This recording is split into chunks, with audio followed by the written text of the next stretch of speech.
AFC M23 baza batu na yo bimisa bango ndeko apesi point de vue na ye asali banalise na ye. Alors ngana koko telemela yango te Dieu seul sait na ko telemela yango te, mais moi je soutiens le monsieur le président dans les pas dans les mal mais na mdenge ya malamu. Pourquoi dans le bar dans les mal mutu tout asana derrière. Oh, bah, le bien, le poteau, tout homme est faillible, l'erreur est humaine, vraiment. Et pourquoi Kabila a choisi le Kozongana la Kisangani? Ah bon? Mes chers amis, ceux qui ont landa makamona pour Babino les lotés, à partir d'aujourd'hui, Bobo Sala. Bobo Nokobo Sala Congo. Ah, ngana bossa était mon frère. Parce que Congo na bossa na. Kabila et Félix, Bazali ou Vraiment, fatigué. a un pouvoir à se garder ancien garde du corps. Pas mon côté balité, des gardes du corps au pluriel, à se garder par mon simaraï. Ah. Mais qui naïf, faut moi que ça n'a que non sont des fonctionnaires de l'État. Boluka yeu. Mais éviter ceux qui m'ont accusé. Boluka yeu. Ma makanisa dégon na wapi na éviter. Garde du corps, il y a Kabila. Senga ba onyo so bela ka tension, ba maladie chronique pour éviter politique. Morning Star. Parce que oyo e kokome la bino est grave. Oyo azo beta mbodi. Attention. Morning Star azo beta mbodi. On sera très attention. Yozo Galondego. Situation ya Kabila na Félix République. Atalite Kazalaki, vice-président de la République, je veux soutenir Congolais de père et de mère. Fachi. Ça, c'est l'esprit à patriotisme. Baboto libiso goma. Babandi ko avancer.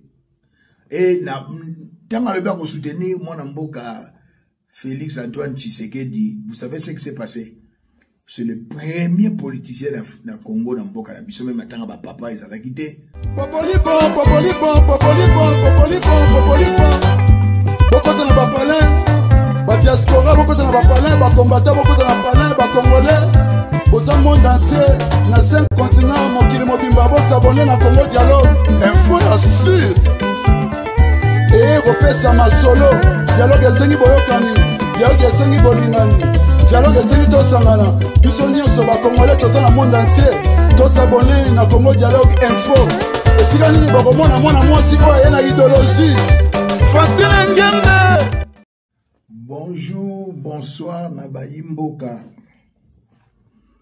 Wabino défenseur, ya patrie, le prophète surnaturel, M.B. Élysée. Pour l'amour d'Afrique, mon continent, je ne me tairai point. Et pour l'amour de ma patrie, RDC, je n'aurai point du repos jusqu'à ce que la libération apparaisse comme l'aurore. Badekonangai nakanisi bolandaki à 2-3 jours passés na salaki émission na mwana mboka ya IDPS ya Tongo. Pourquoi ya Tongo? Bana oyo bakoti na IDPS bilenge bétudiant basisi bakelasi babali baboti bazui bamisala moko na bango ezali Morning Star. Bano papa Etienne Tshisekedi a formé. Nalandaka mingi asalaka pe ba analyse na ye. Lui ne soutient pas notre président, mais moi je soutiens monsieur le président Félix Antoine Tshisekedi. Toza na démocratie, motuna mutazana lolenge na ye. Baike batuninga pourquoi nazola te loko yo. Eloko eza elembo ya patriotisme. Yambo toyoka ndeko Morning Star na kwebisa batu boy.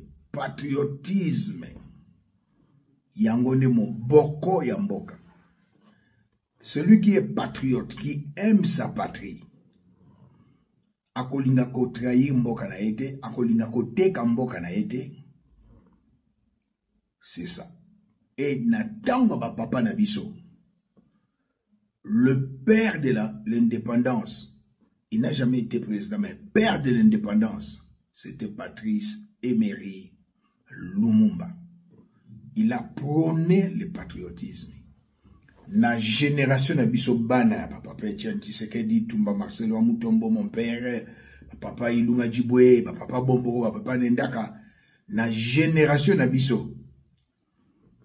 Le père y a patriotisme et symbole y a patriotisme. Mwanamboka Jean-Pierre Bemba Gombo.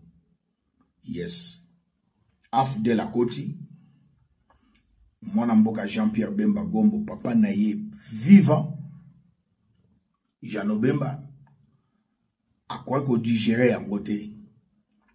Que mboka na biso za diriger na bapaya. Ndenga so tele malelo. A tele maki na tongo. MLC. Branche armée à Bundisi Bagwande Tuti Néazo Bundalelo. C'est ça, c'est le patriotisme. On a premier point. Basali na baji à côté de ces pays. À Bundisa qui gouvernement où ils allaient qui élit démocratiquement. À Bundisi régime il y a occupation rwandaise. Laurent Désiré Kabila. Mundele a obligé Jean-Pierre Bemba Gombo bakena ba négociation. Tout le monde est dans San City. Mwanamboka a kese pays. Mwanamboka 10 ans en prison. Nzamba Sali était abîmé en prison. Jean-Pierre Bemba Gombo. Élection 2006. Ba Mindele ba imposer les Rwandais touti Hippolyte Kanambe. Joseph Kabila. En 2011, m'a imposé Libosa Papa Etienne Tshisekedi. Mais en 2023, à lobby, n'a qu'à soutenir Ndekonangaï, à Talite Kazalaki, vice-président, candidat président de la République, à Talite Kazalaki, vice-président de la République, je vais soutenir Congolais de père et de mère. Fachi. Ça, c'est l'esprit à patriotisme. Baboto libiso goma, babandi ko avancer. Et na tanga le ko soutenir mwanamboka Félix Antoine Tshisekedi. Vous savez ce qui s'est passé? C'est le premier politicien na Congo na mboka na biso même tanga ba papa ils avaient quitté Atiki MLC pour donc la campagne en décollage. C'est le patriotisme. Il n'a pas regardé ses propres intérêts comme dit la parole de Dieu, mais regarde les intérêts des autres. Le patriotisme. C'est pourquoi je dis Jean-Pierre Bemba Gombo, le père y a patriotisme, na symbole y a patriotisme, na génération y a biso bana y a ba politicien, to y a ba biso otokomi lelo ba papa, tokomi pe na bakoko. Bakoti na mboka, Jean-Pierre Bemba, balongoli na lukunya, na ko révéler bino banane balongola yé, lelo te, pour lelo futoyo ka mona mboka, Morning Star. Mon mboka Jean-Pierre Bemba Gombo atiki ministère ya transport à Tamboli Congo Mobimba. C'est le patriotisme pour être régime oyo et koyate. Et moi, à ma qualité d'analyste politique, serviteur de Dieu, défenseur ya patrie, tolobi et commis elembo, ya patriotisme, la patrie ou la mort. Voilà. C'est ça. Bon, mon ibe moi mboka Jean-Pierre Bemba la azos ala yango. Bande ko bazana doa bakenda kite lobby bo zo information na ko kozela ce qui se passe na doa te toyoka banalise il y a quelqu'un qui a été à l'université à ça là ba service na ani na temps maréchal deuxième bangonde ba banda yango alongwe aye na mboko Afrique du Sud. Mwanamboka Morning Star analyse na sur l'actualité du pays. Toyokaye. Chers camarades, membres du groupe Parlement Debout et les amis du groupe Suivez Morning Star. et le peuple congolais à travers le monde. Nazali ko répondre question ya kulutu na ngai Oui. Bishop Élysée.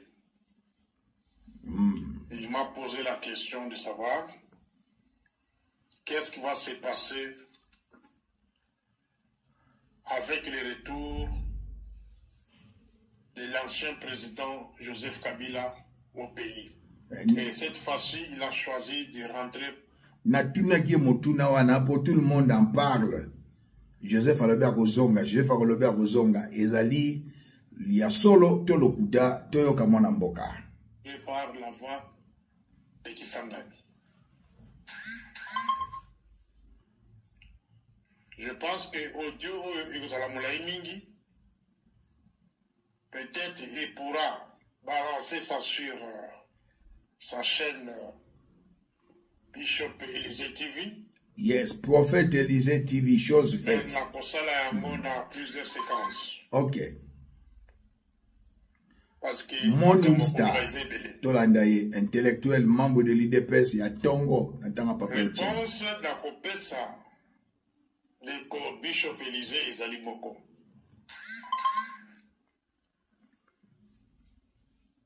Na concerne la population congolaise,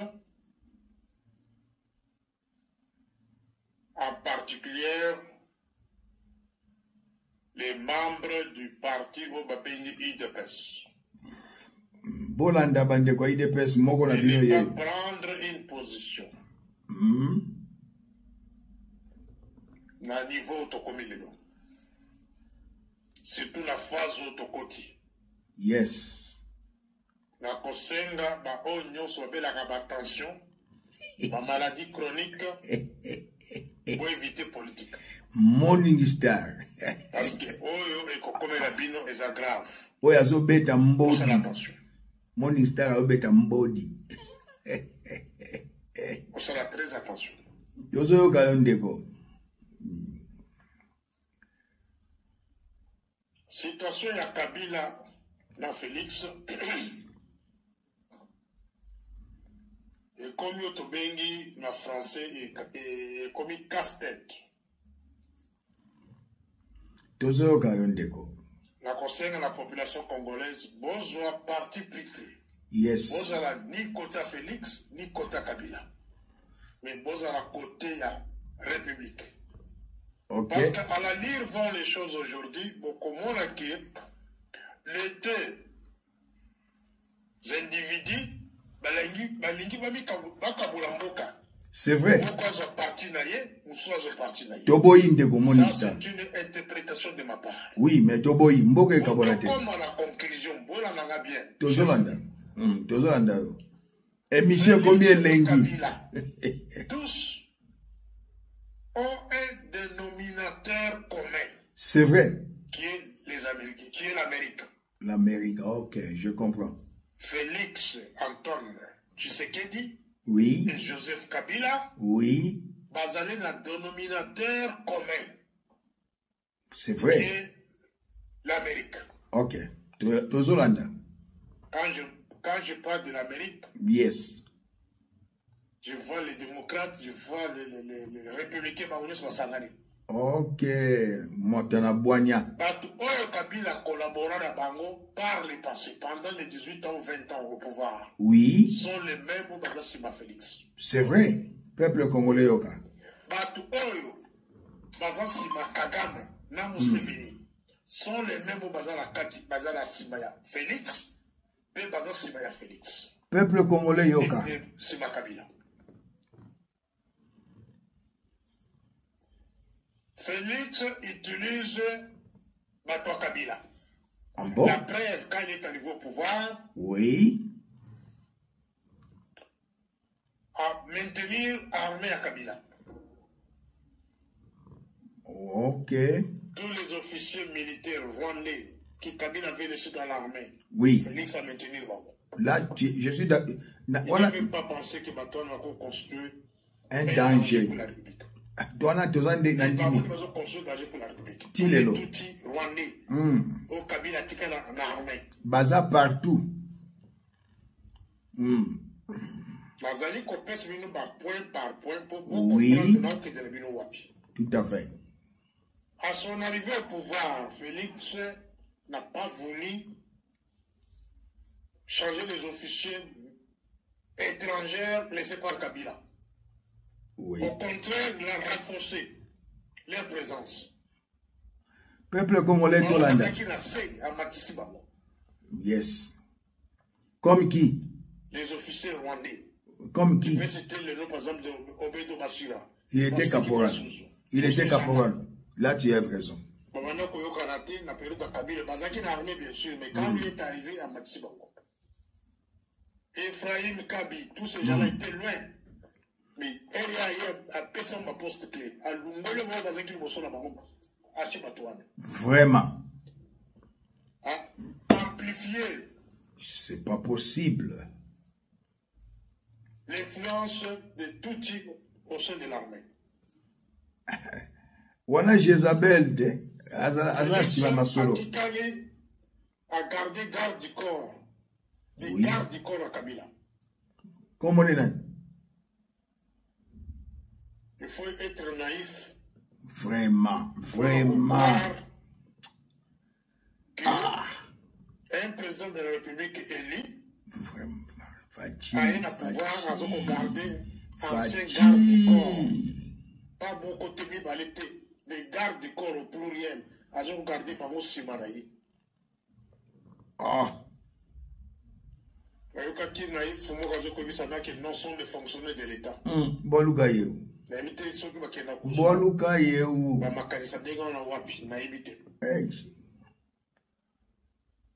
L'art du corps, il y a Kabila. Trump a gardé bagarre de corps à Biden Tilelo. Félix a écarté tous les anciens de l'IDPS. Pas proche à Papa Oyaye. A écarté Bango pour embrasser les petits garçons. Didier Boudimbo, Yannick, Bazebele, Didier Boudimbo. Didier Boudimbo. La population congolaise. C'est vrai. C'est pas dire que non. Tant que bon exaté. Bon zangi. Effort de guerre. Bon est effort de guerre. C'est la marque de volonté de sa part. Tu as la carte d'identité depuis mon bout d'agenda. Depuis on a cette carte d'identité à 28 ans. Il a un retour à Kabila et coupé sa vie. Oh, Naboya Ozonga te. Aboyi concerne le recensement de la population. Agozonga te Naboyi. Plus grave encore, Aboyi concerne le état général de renseignement. Aboyi Ango. En tout cas. Azan a raison et Moko pourquoi Aboyi Bilokwano. Aboyi concerne l'état général même en défense. Tiens, c'est vrai. Ndeko na ozana ba preuve. Ozana ba preuve. Toga Morning Star. Alors, lelo bozali koloba makambo ya retour ya Kabila. Ngana boyango na boyi Kabila osonga te. Les Américains depuis 1995. Yes. Et Abierman a Kofi. Boyoka histoire ya pays. Américains bakota na mboka wana. Bakota na Rwanda, bakota na Burundi, bakota na Ouganda. Là c'est vrai. Va s'installer à Puna. Objectif, c'est prendre l'Est du Congo, diviser le Soudan. Là, c'est vrai. Et commencer à piller la richesse de ce côté-là. My God. My God. 30 ans, là, c'est vrai. Mais les lots il y a eu un accord signé entre Félix et l'administration Trump, donc les Américains, pour que Baya vende à l'Est à Congo, moyennant la paix. C'était une bonne initiative. Mais et l'autre côté, pas si. Il y a qui n'a changé mon balanga dans le baki lobby que non. Nazali ko supporter, Nazali ko pesa. Accord nanga, il y a qui oui. Et c'est le Kobalamo, c'est mieux tous avec peu dirigé par un blanc. qu'un Tutsi rwandais a colonisé Bissou-Namboka wana. C'est ça. Mais quand je regarde de près, nous sommes dans la même logique. Comment expliquer? Cela veut dire quoi? Oui. Les Rwandais maintenant, ils vont mettre na bango. Wow. Les Américains, va financer pendant 30 ans. C'est vrai. C'est le peuple congolais. Qui ce peuple congolais va biler naïe. Toyoka. Wow. Maintenant, bazu bango va continuer officiellement. Va vendre na Est à Congo. Les andeboy. Les achiba ou politique de. Les achibindi politique de. Le plus grand problème maintenant, c'est le retour de Kabila. Ah, Ozongate. Pourquoi Kabila a zongi na Lubumbashi? Ok. Pourquoi Kabila a zongi na Kinshasa? Vraiment? Et pourquoi Kabila a choisi ko zonga na Kisangani? Ah bon? Mes chers amis, ceux qui Kolanda Makambo na Kolbabino le lote, à partir d'aujourd'hui, Bobo Sala. Bobo na Kobo Sala Makambo Congo. Ah, ngana Bosana était mon frère. Parce que Congo na Bosana. de Kabila et Félix, Bazali ou Kosala Tobengi la balkanisation intelligente. C'est pas possible, monsieur. Bazali ou appliquer C'est intelligence moko auto kobenga na langage moko ruse. C'est vrai. Bazali Fati. utiliser ruse. C'est vrai. Ruse la bango eza ndenge nini ba okenya bino malembe ba ko la kisibili que bazali ba problème entre bango mibale. Mais en soi, bazali ensemble. Non. Non, non, non, non, non. Toyoka. En soi, bazali ensemble. Expliquez-nous comment baser ensemble. Dans la kisibino na débit à audio. Oui. Comment Kabila et Félix bazali ensemble? Bazali la dénominateur commun. Entraîneur Mongo. Américain, oui. Et à la niveau d'Afrique, Félix a collaboré dans Bango. Félix est avec les Sud-Africains, Kabila Zaba Sud-Africain. Félix est avec les Zambiens, Kabila Zaba Zambien. Félix Zaba Tanzanien, Kabila Zaba Tanzanien. Félix était avec les Ougandais, les Rwandais, Kabila Zaba Bango. Vraiment. Ceux qui m'ont connu à Bango, Azalé qui pro-russe, Azamutaba russe, tout le monde dit maintenant, effectivement, Bazal n'a pas de problème. Félix et Kabila, Bazal n'a pas de problème. Banalise ya mwana mboka monista. Voyez-moi, ceux qui m'ont compris mais plus tard, beaucoup plus ça a raison. Vraiment. Bazali n'a problème de mon côté, Bazali peut la construire de mon côté. C'est une stratégie mise en place dans les pays qui ont balkanisé le Congo. En tout cas. Kabila va descendre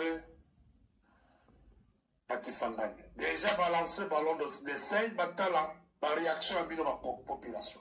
Ngana boyango, na koyebisa peuple a boya yango.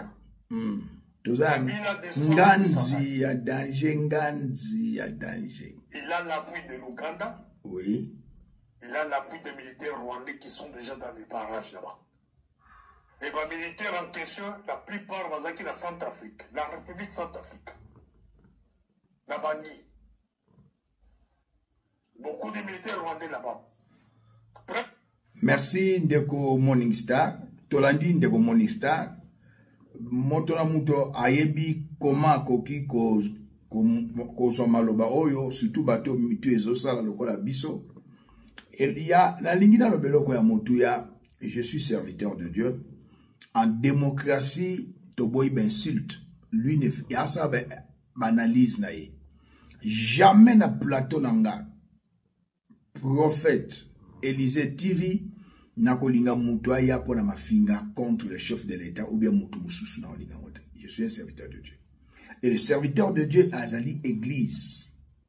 Oui. Mon corps est le temple du Saint-Esprit, c'est l'église. Et je n'accepterai pas insulte. Lui n'insulte pas, il fait ses analyses. Selon ma kambo ya yebi. Mais moi, à ma connaissance, na yebi été. Mais c'est le président Félix Antoine Tshisekedi a permis de traiter moi na mobalo ya zonga. Et à ma connaissance, émissaire américain Yakina Mboka, Basololi, Akena, Rwanda. Boyokaki, Nani, Rwandais, Bache Makelele, Onga na Yebi. Émissaire, il y a Trump à ABC, Mousselekete, Paul Kagame, Bimisa ba troupe. Il y a le binon, Funa Solana M23, Habité, AFC, M23, Bazaba Tunayo, Bimisa Bango. Ndekwa pesi point de vue nae. Asali banalise nae. Alors, Ngana koko telemela yangote.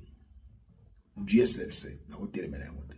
Mais moi, je soutiens le monsieur le président. Dans les, pas dans les mal, mais na mdenge ya malam. Pourquoi dans le bar dans les mal? Moutou tout à sa erreur. Oh, bah, le bien, le poto, tout homme est faillible, l'erreur est humaine. Dans le bakango, dans zonge la kango, et dans la tautologie, dans la monotonie étalio. Soki mokonza mboka sali lo kama longa, nenga zo gagné Kagame na big otobengi na front diplomatique longonia. Mais na lobela kama mokonza mboka na etali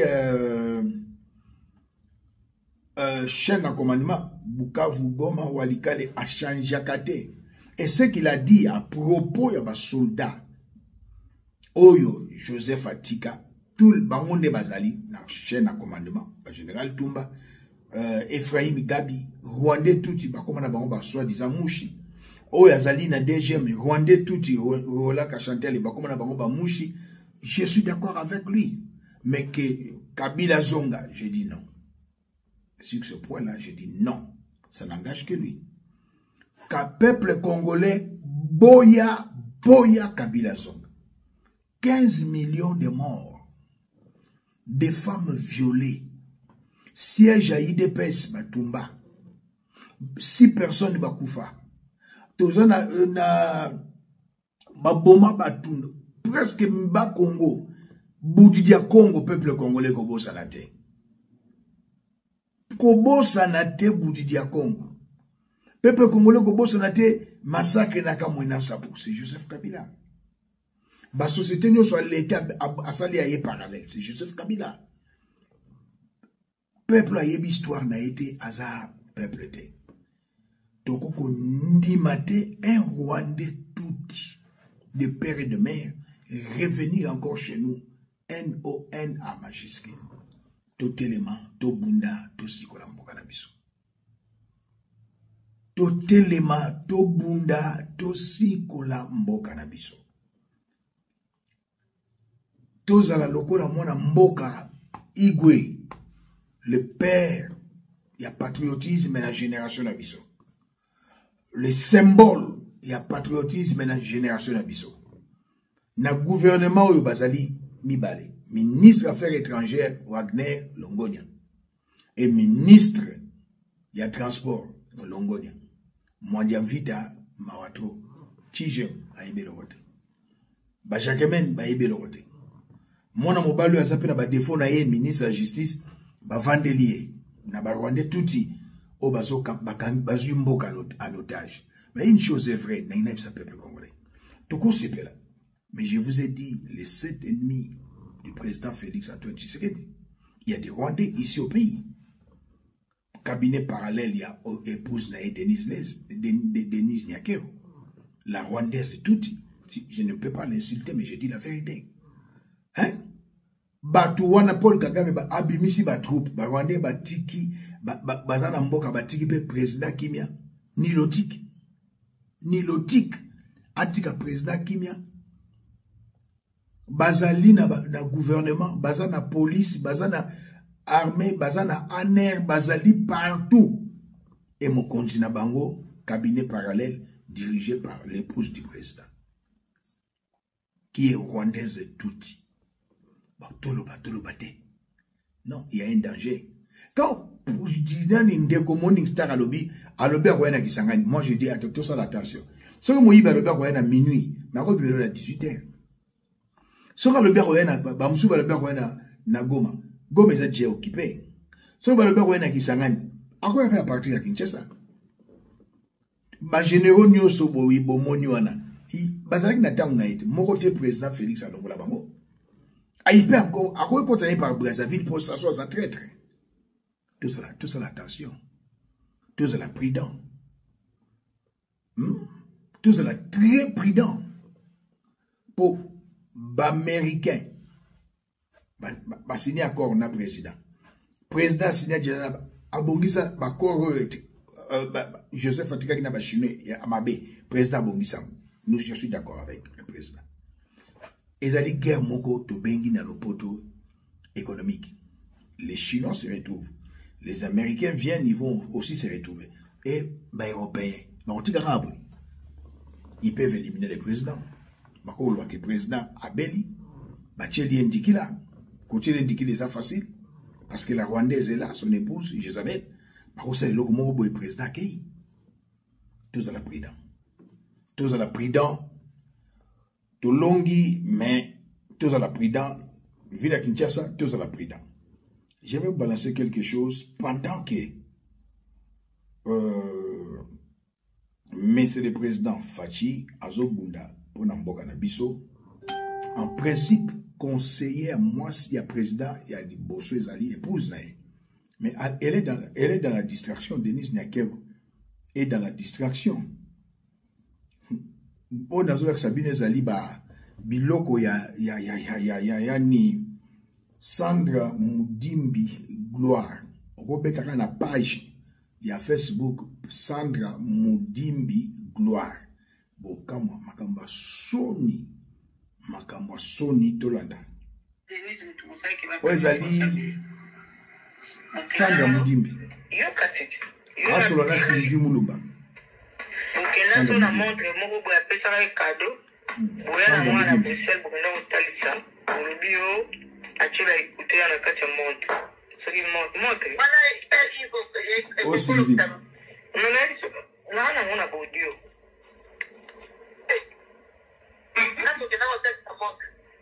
Bukomi kuna bolobi ba. Sylvia Zowanga. Na ezasi. Na be na lesbienne na bino na kati ya bodio ke yo na Denise bo lesbienne. Sandra Tikolo.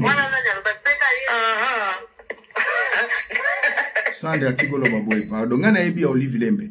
Na Denise ntumusaki ke bakanga François B. Ambo? OK dara. Boda distraction ya obera prenedam. Sandra na Sylvie. Na montre moko boya pesa ka cadeau. Boya na mwana Bruxelles bokenda kotalisa. Olobio achela écouter na kati ya montre.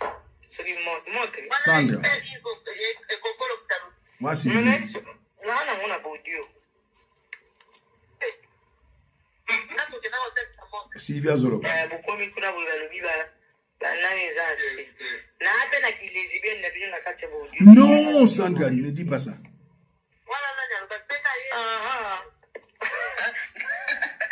C'est grave. Dans un commentaire, on s'arrête. C'est grave. Dans un commentaire, on s'arrête. C'est grave. C'est grave, c'est grave. C'est grave. Toka susu. Toka su makambo Sylvie na Sylvie leka Jérôme Mulumba aza lesbienne mais mariée. Toka susu makambo Sylvie azosula na Sandra pour te clôturer mission.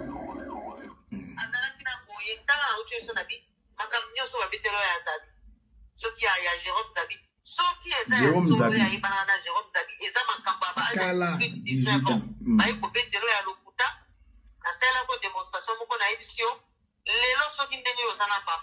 Mobile na ye.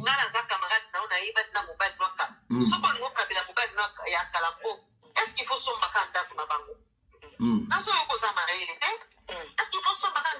Sylvie Mulumba. Na Sandra. Oh Sandra. Sylvie Mulumba. Tuba. Ah. Ah bon? Mais pourquoi il pense à la carte pour ça la dans son matin?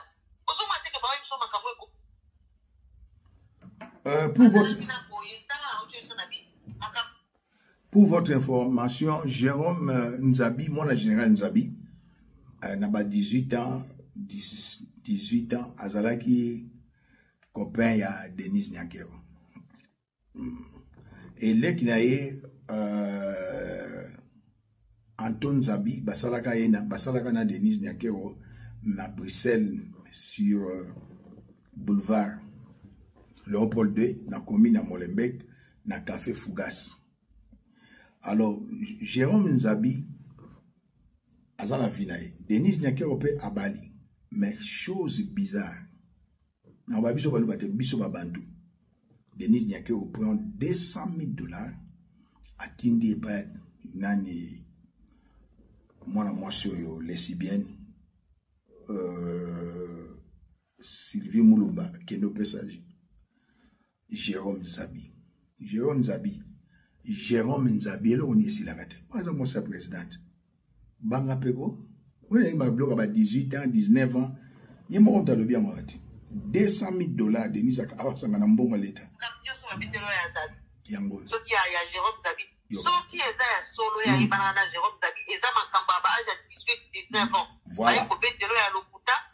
Na sala ko démonstration moko na édition lelo soki ndeni ozana papa wana ngana za camarade na ona iba na mobile noka soko ngo kabila mobile noka ya kala ko est-ce qu'il faut somba kanda kuna bango naso yoko za marele te est-ce qu'il faut somba kanda kuna po kabele mbo Sylvie Moulumba tuba yango nde problème yango ngana lobi ma yango na lotia atana petite na yo ko pesa ngasa ya mbogo voilà mamba ko tikila ngapa Jérôme. Pourquoi?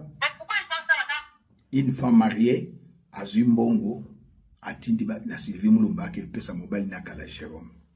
Famille Etienne Tshisekedi. Bana papa maman Marthe. Président Fachi. Babiloka boy. Ezabiente. Denis Nyakero. Ezabiente. Jérôme Nzabi a mobile na kala. Au kabele $200,000 à l'igamni. Hein? Oh, il y a un secret jusqu'au PC $350,000. Bon, à l'État, vous savez, on a un Denis Nyakero. Au lieu d'aider mobile na guerre ici là. On a toujours dans les réseaux sociaux la fertilité. On a toujours côté d'abatu contre Ngai. Bateau n'a pas d'antina na bangote. Toza na ba audio et belé. Il y a eu ma solo ya Sylvie na Sandre. Na ko balancer. Mais Ngai obenganga 3 fois na téléphone ya nani ya Sylvie. Na eba ki bozo ko enregistrer nga. Nga pe na enregistrer na ba conversation tout ça là. J'ai pas besoin de lire balancer en moi. Sylvie a bana ko benganga zo ko enregistrer nga pe na enregistrer Sylvie. Na ti na balancer en mode.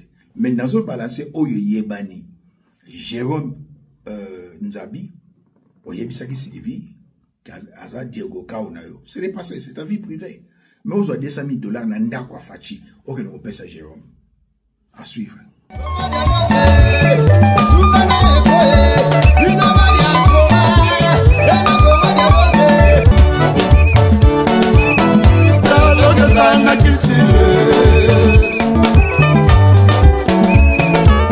Oye na société ba société belé boyoka lesate tout comme na ba foyer ndenge moko papa na maman dialogue esate eko malobi mwana bimi fase akimi ndaku mwana komi na balabala mwana kola na wenze pour nini dialogue esate na ba foyer